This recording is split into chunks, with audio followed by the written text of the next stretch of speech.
पूज्य परमहंस श्री रामकृष्ण देव जी, अमृतमय उनकी वाणी।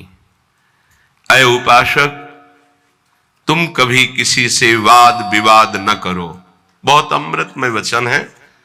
बहुत ही ऊंची स्थिति के महापुरुष हमारे भारत की शोभा है। थे नहीं कह रहा हूं, है, क्योंकि महापुरुषों की वाणी ही महापुरुषों का स्वरूप है। वाणी विराजमान है अर्थात महापुरुष विराजमान है। पूज्य श्री परमहंस शिरोमणि श्री रामकृष्ण देव जी, उपासक, वाद विवाद मत करो।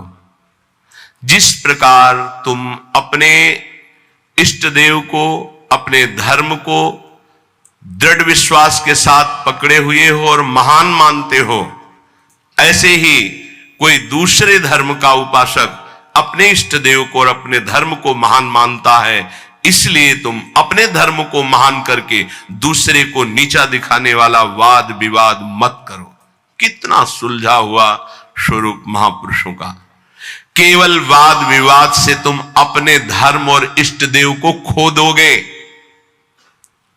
दूसरे धर्म की निंदा करके, दूसरे के इष्ट देव की अवहेलना करके तुम अपने इष्ट देव और धर्म को खो दोगे, क्योंकि परमात्मा एक है और वही सब धर्मों का धर्म गुरु है, वही सब धर्मों का इष्ट है। परमहंस शिरोमणि श्री रामकृष्ण देव जी के वचन। किसी की निंदा अवहेलना नहीं करनी। एक बार एक महात्मा किसी नगर में से होकर जा रहे थे। संयोगवशात एक दुष्ट आदमी सामने से आया और वो क्रोधित होकर पीटने लगा। बहुत मारा महात्मा को, मूर्छिता हो गए महात्मा, इतना मारा। बहुत दुष्ट स्वभाव के भी होते। वो जमीन पर गिर गए। मारने वाला चला गया। कुछ श्रद्धालु आए, उनकी बड़ी सेवा की। जब होश में आए तब पूछा, महात्मा जी किसने मारा आपको? बोले, जिसने सेवा की उसी ने मारा है। जिसने सेवा की? वो कहा, महाराज आप तो मूर्छित थे, हम लोगों ने तो सेवा की है। बोले, बस जिसने सेवा की उसी ने मारा, दूसरा नहीं मार सकता। महात्मा जी ने कहा, जिसने मुझे पीटा वही सेवा कर रहा है, जो सेवा कर रहे हैं इन्होंने ही पीटा है। वो तो बड़े घबरा गए कि महात्मा पागल है क्या। तब उनके शिष्य ने जब सुना तो वो आए वहां दौड़कर। लोगों ने कहा, आपके गुरुजी पागल है क्या? तो बोले, नहीं, आप नहीं समझ पा रहे। जिस परमात्मा ने वो रूप रख करके पीटा, उसी परमात्मा ने आप लोगों को प्रेरित करके आप लोगों के रूप में सेवा की। हमारे गुरुदेव का मतलब ये है। भाव ये, आपके साथ जो निंदा अपमान तिरस्कार कर रहा है वो आपका आराध्य देव दूसरा नहीं है, वही आराध्य देव है। तुम्हारे किसी कर्म का मार्जन कर रहा है, ध्यान रखना। अब आगे बिल्कुल सुलझी हुई एक एक बात है। सच है कि उस दुष्ट में भी परमात्मा है। सच है कि व्याघ्र में भी परमात्मा है। पर हम महात्मा को तो गले लगा सकते हैं, लेकिन व्याघ्र को, सिंह को गले नहीं लगा सकते। ऐसे ही हम मानते हैं कि दुष्ट में परमात्मा है, पर दुष्ट पुरुष में विद्यमान परमात्मा को केवल भाव द्वारा प्रणाम करके उससे संभाषण और संग कदापि उचित नहीं है। जैसे सर्प में भी परमात्मा है, सिंह में भी परमात्मा है, तो उसे गले नहीं लगा लेंगे। एक एक चेष्टा, एक एक वचन अमृत है। अगर ये धारण कर लोगे तो आपका भजन बचेगा और पचेगा और बढ़ेगा। एक किसान खेत में दिन भर पानी भरता रहा। जब सायंकाल हुआ तो उसमें पानी एक चुल्लू भी नहीं टिका। वो बहुत परेशान हो गया। मेड़ ज्यों की त्यों सब ठीक थी। फिर उसने देखा तो चूहों ने छेद कर रखा था जगह जगह, कई जगह मेड़ में। वो छेद से बाहर जा रहा था। उपासक समझे, पूरा जीवन साधना करते हो जाता है, लेकिन साधन संपत्ति एक चुल्लू भी नहीं बचती। किनकी? जिनके इंद्री रूपी चूहों ने छेद कर दिया है हृदय रूपी घर में। क्या? कभी ये भोग, कभी वो भोग, कभी वो भोग। जो अपनी इंद्रियों को भोगों के संयोग में मनोरंजन करते हैं और साधना भी करते हैं, तो पूरे जीवन की शाम हो जाती, पर उनके हृदय रूपी खेत में एक चुल्लू भी साधन नहीं बचता, सब क्षीण हो जाता है। रामकृष्ण देव परमहंस जी कह रहे हैं, जब उपासक इंद्रियों के बिलों को बंद कर देता है, फिर कीर्ति की इच्छा उसके अंदर जागृत होती है, तो ये मेड़ टूट जाना होता है। अगर मेड़ टूट गई तो भी बड़ी जल्दी धारा बाहर निकल जाएगी खेत से जल की। कीर्ति की चाह उत्पन्न होती कि मेरा यश हो जाए। गई जीवन की भजन संपत्ति कीर्ति की चाह में गई। कीर्ति भजन को छीण कर देती है। यदि आपके अंदर चाह नहीं हो, इष्ट के द्वारा कीर्ति होती, जैसे सेवक जी महाराज कह रहे हैं, जय जय श्री हरिवंश नाम गुण गाई है, तो उसके लिए कहा कि बिस्तरे सब जग विमल कीरति साधु संगति। विमल कीरति वो उसके भजन का नाश करने वाली नहीं होगी, क्योंकि इष्ट के द्वारा होती है। कीर्ति की चाह मानो उस किसान की मेड़ टूट जाना है, अर्थात उस साधक का बांध टूट जाना है साधना का। अब उसके आगे उपाधियां लगनी शुरू हो जाती हैं। ये बड़ा उपद्रव है उपाधियां। सरकार, भगवान, अवतार, न जाने क्या क्या, ये बिल्कुल नहीं स्वीकार करना चाहिए, बिल्कुल स्वीकार नहीं। सरक जाओगे सरकार कहलाने से। बहुत माया विचित्र है, बहुत विचित्र, बहुत सावधान। ये महापुरुषों की बातें हैं। अब साधक की जहां कीर्ति रूपी मेड़ टूटी, बंधे घाव हो गया, वहां से ये बालू का बांध है। ईश्वर की जितनी आराधना चिंतन सब गया, वो अपनी कीर्ति का स्मरण करके वो भूलना शुरू हो गया। प्रभु का अहंकार जो मिटाना था वो फिर बढ़कर वैसे ही तैयार हो गया। इसीलिए जन्म भर उपासक को सावधान रहना चाहिए, ना इंद्रियों की विलासता और ना कीर्ति और ना किसी तरह की सिद्धि की वृत्ति। सिद्धि भी बहुत बाधक होती है, भगवत प्राप्ति में बहुत बाधक। मन की बात जान, दुनिया का सब एक से एक अलग अलग क्षेत्र सामने खड़ा, एकाग्र दृष्टि से देख के संकल्प कर हिल नहीं सकता एक कदम। जैसा चाहे जितना हो उसकी आज्ञा का पालन करेगा ही करेगा। ऐसी बहुत सी, वे तो गुरुजनों की कृपा से इन खाइयों को नांगा जाता है। बिल्कुल दैन्य, बिल्कुल दैन्य। भरी सभा में नीच पुरुष द्वारा पिट जाने पर भी किसी भी तरह का कोई भी भागवतिक प्रभाव न प्रकट करना, साधारण आदमी की तरह शांत एकदम, ये असाधारण क्षमता होती है। क्यों सह जाए? सामने वाला जब इतना कर रहा, भगवान ने हमको तेज दिया, बल दिया है, क्यों सह जाए?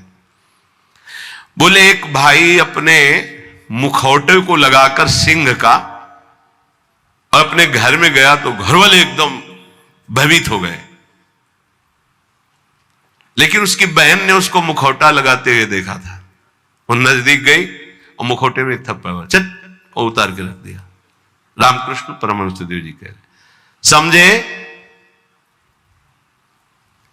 ये कोई निज जन, निज संबंधी देख पाएगा कि इन मुखौटों में और कोई नहीं, मेरा प्रिय है, प्रीतम है, दूसरा कोई नहीं।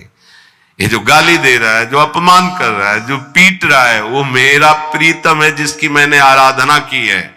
वो किस लिए पीट रहा है? जैसे कुम्हार अपनी मटकी को पीट के देखता है, ठीक है, खरी है, कहीं से फूटी नहीं है, मजबूत है, इतना वार सह सकती है, तैयार रहो। भगवान ऐसा लीला करते हैं, पक्का अपनी मटकी को बजवाते हैं, बड़े जोर से बजाते हैं, जैसे कुंभकार बाजार में मटकी रखता है, सिक्के से बजाता है, हाथ से बजा के दिखाता है, फिर कहता है इतने रुपए की है। ऐसे भगवान अपने भक्त को विश्व में दिखाते हैं, देखो कितना सहनशील है। मुखौटा कोई भी हो सकता है, ध्यान रखना, मुखौटा कोई भी हो सकता है, पहचानना आपको है। घर वाले भयभीत हो गए, लेकिन बहन भयभीत नहीं हुई, क्योंकि उसने देखा मेरा भाई मुखौटा लगा रहा सिंह का। ऐसे ही संबंधी जो भगवत संबंध, दास्य, सख्य, वात्सल्य, कांता, सहचरी, वो जान रहा है कि मेरा प्रीतम में मुखौटा लगा के बदल के आया है और मुझे गाली दे रहा, मेरा अपमान कर रहा है। नहीं, मैं डरने वाला नहीं, मैं समझ गया मेरा प्रीतम है। कोई भी भय उसे स्पर्श नहीं कर सकता। एक दिन एक सरकारी आदमी पिस्तौल रखता था और बहुत विलंब से आया। पत्नी ने कहा, तुम इतना विलंब से क्यों आए? रोज तो इतने समय आ जाते थे, इंतजार करते हो इतना समय। उसका समय हो जाता है। कैसे हो जाता है? बोले ऐसे हो जाता है। पिस्तौल निकाली, गोली भरी और उसकी कनपट्टी में लगाई। तो ये सब दूसरों को धमकियां दिया करो। बोले असली गोली है, पिस्तौल है, तुझे भय नहीं लग रहा? बोले बिल्कुल पाई भर नहीं लग रहा। क्यों नहीं लग रहा? तुम मेरे प्रीतम हो, ऐसा कर ही नहीं सकते हो। ऐसे ही भक्त, वो संपूर्ण चर जगत में अपने प्रीतम को सर्वान वस्तुतया निरीक्ष परम स्वाराध्य बुद्धिर्मम, वो भयभीत नहीं होता। शरीर को पूरा होना है तो उसी क्षण होना है, जैसे होना है, जिस विधान से होना है, मेरे प्रीतम उसी विधान का प्रयोग करेंगे। पर होंगे मेरे प्रीतम। सर्वस्व हरण करने वालों में मैं मृत्यु हूं, भगवान श्री कृष्ण कहते हैं। अब हमारे पास और कौन रह गया? मृत्यु रूप में भी तो प्रीतम ही आएंगे, और कौन आएगा? इसलिए जो सर्वत्र मुखौटे से हट करके दर्शन करता है, ये मुखौटे किनके हैं? बनावटी हैं। इनमें जो है वो है कौन? मेरा प्यारा, सर्वान वस्तुतया। क्रूरापि पापिनो, जो क्रूर हैं, पापी हैं, वो मुखौटा केवल ऐसा है, अंदर उनके परमात्मा बैठा है। हमें मुखौटा नहीं देखना, हमें अंदर। रामकृष्ण परमहंस देव जी की वाणी, वो कह रहे हैं उस उपासक को कभी भय नहीं होता, कभी घबराहट नहीं होती, कभी डर नहीं होता, कभी अशांति नहीं होती, कभी दुख नहीं होता, जो सर्वत्र मुखौटे से अलग देखता है। इन मुखौटे से अंदर एकमात्र परमात्मा। कोई स्त्री का मुखौटा, कोई पुरुष का, कोई महात्मा का, कोई दुरात्मा का, कोई मूर्ख का, कोई विद्वान का, पर है अंदर एक ही परम तत्व। पानी और बुलबुला कोई अलग चीज नहीं है। बुलबुला पानी में ही उठता है, पानी में ही तैरता है और पानी में ही फूट कर पानी बन जाता है। ठीक ऐसे ही परमात्मा में ही जीवात्मा प्रकट होता है। परमात्मा में ही रहता है और परमात्मा में ही लीन हो जाता है। जीवात्मा कोई अलग चीज नहीं। जैसे पानी का बुलबुला पानी से ही प्रकट हुआ, पानी में ही रहता है, पानी में फूटकर पानी बन जाता है। ऐसे ही कोई स्वतंत्र नहीं है, उसी परमात्मा में विराजमान। अगर इतना जान लो तो तुम परमात्मा स्वरूप ही हो। ये परमहंस जी कह रहे हैं।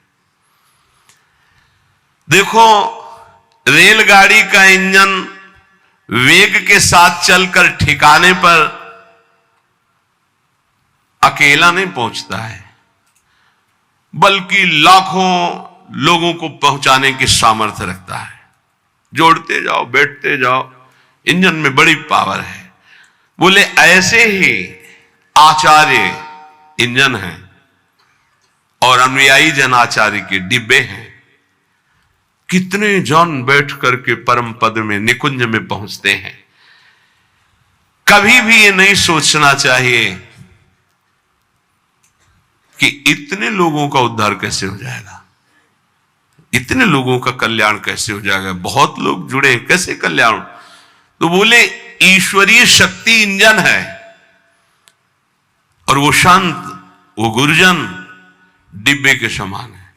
कनेक्शन इंजन से है तो इंजन में 2-4 लोग बैठते होंगे, लेकिन डिब्बे में 70, 80, 90, 100 ज्यादा भी बैठ जाते होंगे। जनरल में तो ज्यादा ही बैठ जाते, कुछ बैठे, कुछ खड़े, कुछ पूरा सब, और सब वहीं पहुंचेंगे जहां इंजन पहुंचेगा।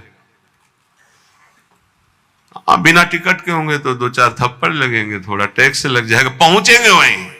नहीं, बीच में अगर हो गया तो फिर उतारे भी जा सकते, उपद्रव होने पर, टिकट ना होने पर, पैसा ना होने पर उतार। इसलिए राधा राधा पैसा इकट्ठा कर लो। परम धन राधा नाम आधार। अगर जल्दी जल्दी में टिकट नहीं खरीद पाए हो तो थोड़ा ज्यादा लगेगा, पर राधा राधा राधा राधा पहुंच वहीं जाओगे। बात हमारी मान लेला। टिकट क्या है निकुंज की? ये जो मंत्र है, आचार्य संबंध है, आचार्य शरणागत से टिकट है। और जनरल में क्या है, राधा राधा राधा राधा राधा राधा, जैसे सब जप रहे हैं तो बैठ सब गए हैं गाड़ी में, बीच में तुम्हारी चेकिंग भी होगी। बोले जल्दी में खरीद तो नहीं पाए, लेकिन एक राधा नाम की कीमत में पूरा त्रिभुवन बिक जाएगा। वो जो जांच करने वाले हैं वो कौन है, श्री जी के पार्षद ही हैं। ऐसे थोड़ी होता है कि आप श्री जी के पास सीधे डायरेक्ट पहुंच जाओ, ऐसा नहीं। तो राधा नाम जहां है ना वो सीधे, और जिनको सौभाग्य से कहीं ये जो निकुंज के गुप्त मंत्र मिल गए हैं, तो अब दुर्भाग्य है कि उनके अंदर ठसक ना आवे, नहीं तो पास हो चुका है, निकुंज का पास मिल चुका है, मानो सच्ची मानिएगा। सौभाग्य दुर्भाग्य में आप बदल रहे हैं कि आप मंत्र का चिंतन नहीं कर रहे हो, विषय चिंतन कर रहे हैं।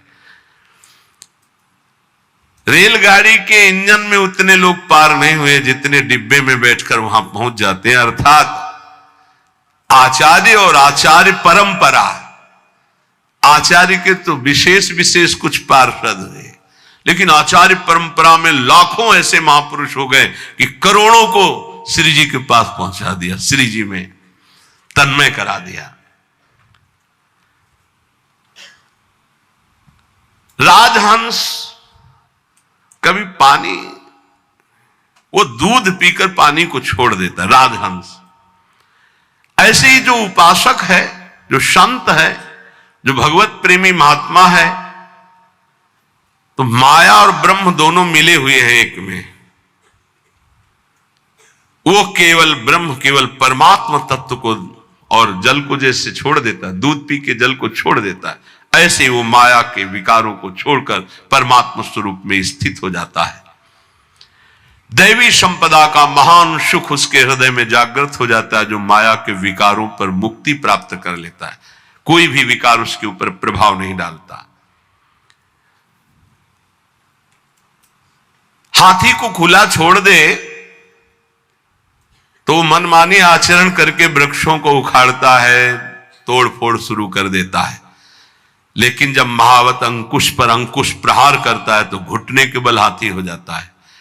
ऐसे ही ये मन मतवाला हाथी है, जिसने इसको स्वच्छंद छोड़ दिया है, ये सब तोड़फोड़ कर देगा, धर्म विरुद्ध आचरण करेगा।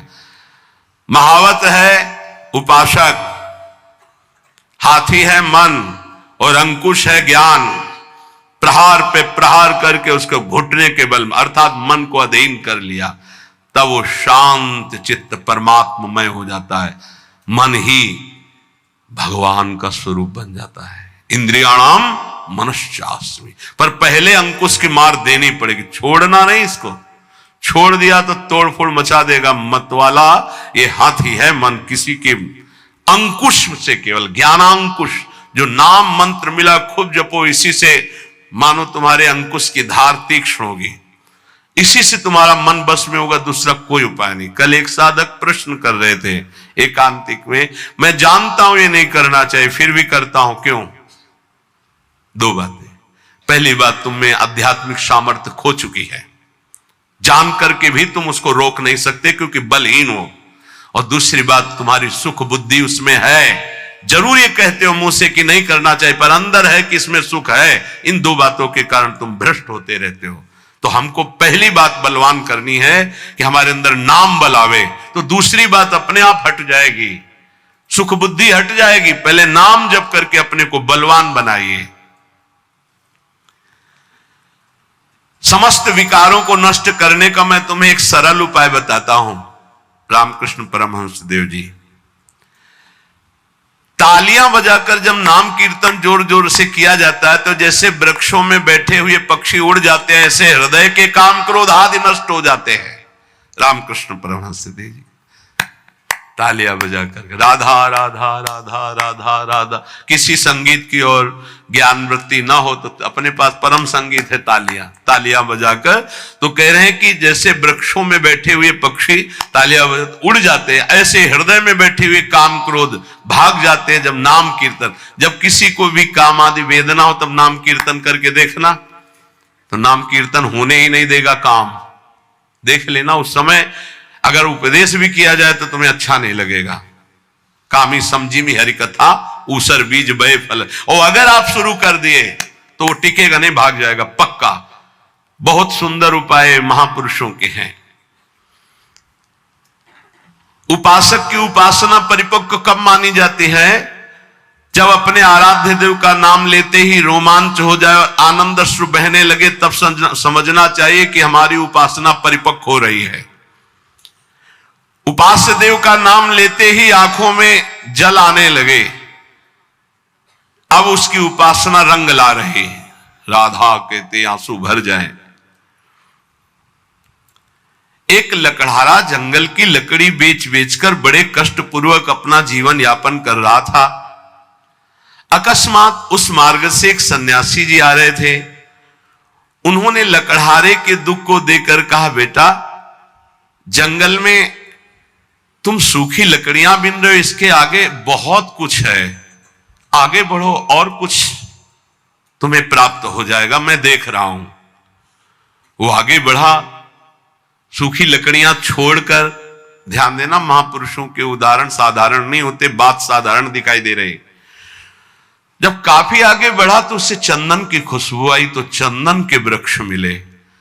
सूखी लकड़ी छोड़कर उसने चंदन की लकड़ी काटी और बाजार में बेचा, अच्छा पैसा आया।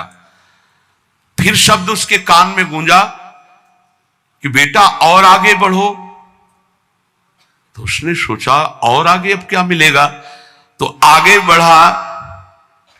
क्योंकि उस संत के वचन सत्य सच्चिदानंद से युक्त थे, तो जंगल में उसे एक खान मिली तांबे की। अब तो तांबा बेच करके बहुत, फिर आवाज सुनाई दी और आगे बढ़ो, तो और आगे बढ़ा तो उसे चांदी की खान मिल गई। अब तो बहुत बड़ा धनी हो गया।